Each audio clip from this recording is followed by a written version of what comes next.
Hello all, ഇന്ന് നമ്മൾ കാണാൻ പോകുന്നത് സ്റ്റോക്ക് മാർക്കറ്റിലെ തന്നെ ഏറ്റവും ഇമ്പോർട്ടൻ്റ് ആയിട്ടുള്ള ഒരു റേഷ്യോ ആണ്. ഈ റേഷ്യോ വെച്ച് നിങ്ങൾക്ക് ഒരു സ്റ്റോക്ക് തിരഞ്ഞെടുക്കുവാനും അതിൽ എൻ്റർ ചെയ്യുവാനും എക്സിറ്റ് ചെയ്യുവാനും എളുപ്പമായി കണ്ടെത്താനും കഴിയുന്നതാണ്. പ്രൈസ് ടു ഏർണിങ്സ് റേഷ്യോ വളരെയേറെ ഇമ്പോർട്ടൻ്റ് ആയിട്ടുള്ളൊരു റേഷ്യോ ആണ്. അതാണ് ഇന്ന് നമ്മൾ കാണാൻ പോകുന്നത്.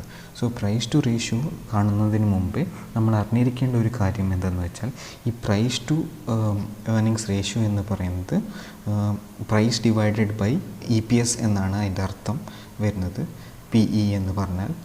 സോ അത് കാണുന്നതിന് മുന്നേ നമ്മൾ എന്താണ് പ്രൈസ് എന്ന് നമ്മൾ തിരിച്ചറിയേണ്ടത് ഇമ്പോർട്ടൻ്റ് ആണ്. പ്രൈസ് എന്നാൽ പ്രൈസ് ടു ഏർണിങ്സ് അല്ലെങ്കിൽ EPS എന്ന് ഞാനിവിടെ ഈ സ്ക്രീനിൽ എഴുതിയിട്ടുണ്ട്. ഇതാണ് PEയുടെ ഒരു റേഷ്യോ എന്ന് പറയുന്നത്. സോ ഇതിൽ നമ്മൾ കാണേണ്ടത് രണ്ട് കാര്യങ്ങളാണ്. ഒന്നാമത്തേത് എന്താണ് പ്രൈസ്, രണ്ടാമത്തേത് എന്താണ് EPS എന്നുള്ളതാണ്. സോ ഇതാണ് നമ്മൾ ഈ സ്ക്രീനറിൽ കാണാൻ പോകുന്നത്. ഒരു ബർജർ പെയിൻറ്റ് ഇന്ത്യ ലിമിറ്റഡ് എന്നൊരു സ്റ്റോക്കാണ് ഞാൻ ഇവിടെ എടുത്തിരിക്കുന്നത്. ഇതിൻ്റെ ഇപ്പോഴത്തെ പ്രൈസ് വെച്ച് നോക്കുകയാണെങ്കിൽ ഇതിൻ്റെ വില വരുന്നത് 598ഉം ഇതിൻ്റെ PE റേഷ്യോ കാൽക്കുലേറ്റ് ചെയ്യാൻ വേണ്ടി EPS എടുത്ത് നോക്കുകയാണെങ്കിൽ ഇത് ലാസ്റ്റ് ട്രെയിലിംഗ് 12 മന്ത്സിൻ്റെ EPS വരുന്നത് 10.01 ആണ്.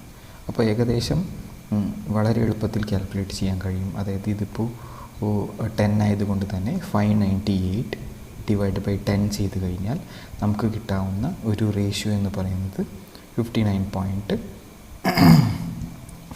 ആണ്. 598 ഡിവൈഡഡ് ബൈ 10 ചെയ്ത് കഴിഞ്ഞാൽ നമുക്ക് കിട്ടുന്നത് 59.8 ആണ്.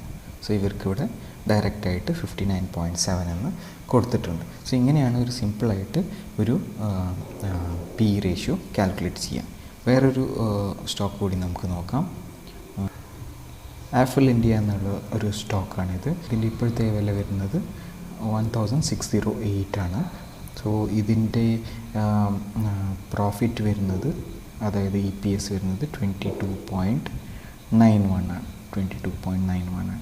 So 1608 divided by 22.91. 1608 divided by 22.91 ഒരു 70 എന്ന റേഞ്ചാണ് നമുക്കിവിടെ കാണാൻ കഴിയുന്നത്. നമുക്ക് അവരുടെ ചാർട്ട് എടുത്ത് നോക്കിക്കഴിഞ്ഞാൽ 70.18 എന്നുള്ളത് അവർ ഇവിടെ 71 ആയിട്ട് റെപ്രസെൻറ്റ് ചെയ്തതായിട്ട് നിങ്ങൾക്ക് കാണാം. ഇങ്ങനെയാണ് ഒരു PE റേഷ്യോ കാൽക്കുലേറ്റ് ചെയ്യുന്നത്.